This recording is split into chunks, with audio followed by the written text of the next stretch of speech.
اور بھائی پھر اللہ سے راتوں کو اٹھ کر اللہ سے مانگنا، اللہ کے سامنے گڑ گڑانا کہ اے اللہ تو ہمیں اور ساری امت کو پوری انسانیت کو اے اللہ تو ہدایت عطا فرما، اور پوری امت کو حضور صلی اللہ علیہ وسلم والی محنت کے لیے قبول فرما، اور ہم سب کو حضور صلی اللہ علیہ وسلم کے طریقے پر محنت کرنے والا بنا دے۔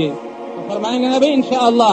اس کے لیے کہتے ہیں بھی ہم اپنے آپ کو سارے عالم کا ذمہ دار، سارے عالم کی نیت کریں اور سارے عالم کے لیے ہم فکر کریں اور سارے عالم کے لیے دعا کریں۔ اللہ نے 3 قوتیں انسان کو ایسی دی ہیں، ان 3 قوتوں کے ذریعے سارے عالم کا ثواب لے سکتا ہے، ان 3 قوتوں کے ذریعے سارے عالم پر اپنی محنت کا اثر پہنچا سکتا ہے۔ سب سے پہلی قوت نیت کی ہے کہ ہم کون ہیں؟ ہم تو سارے عالم کے لیے، ہم حضور صلی اللہ علیہ وسلم کے امتی ہیں، سارے عالم کی انسانیت کی ذمہ داری ختم نبوت کی وجہ سے اور نیابت نبوت کی وجہ سے ہماری ذمہ داری ہے۔ تو پورے عالم کی نیت کر لی نا انشاءاللہ۔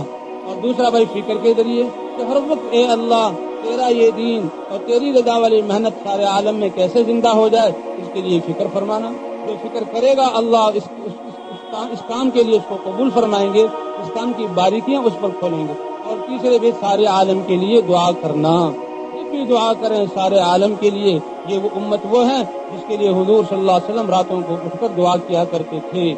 حضرت عائشہ رضی اللہ تعالیٰ عنہ کو حضور نے ایک عمل میں دیکھا تو خوش ہوئے، کہا اے عائشہ مانگو کیا مانگتی ہو؟ تو حضرت عائشہ نے دیکھا حضور صلی اللہ علیہ وسلم خوش ہیں تو دعا کا مطالبہ، یا رسول اللہ میرے لیے دعا کر دیجیے۔ حضور صلی اللہ علیہ وسلم نے دعا کی، اے اللہ میری اس عائشہ کے سارے گناہوں کو معاف فرما، اگلے اور پچھلے گناہوں کو معاف فرما، جان بوجھ کر کیے ہوں اور جو بھولے سکے سب کو معاف فرما۔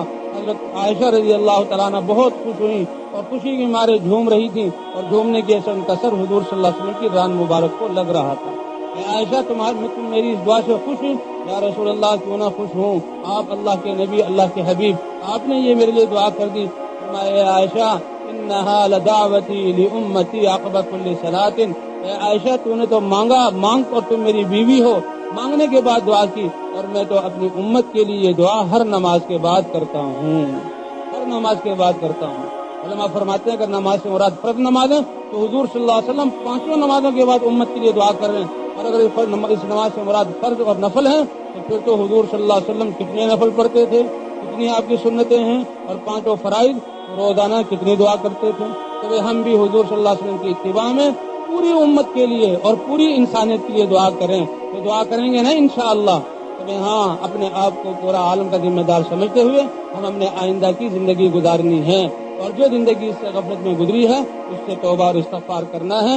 اللہ تعالی ہماری پچھلی کمی کوتاہیوں کو معاف فرمائے، اور اللہ تعالی آئندہ کی زندگی حضور صلی اللہ علیہ وسلم کی محنت کو اپنی زندگی کا مقصد بنا کر اور اس محنت کو حضور کے طریقے پر کرنے کی توفیق عطا فرمائے، اور اللہ ہماری اس محنت کو سارے عالم میں ہدایت کے اترنے کا ذریعہ بنائے۔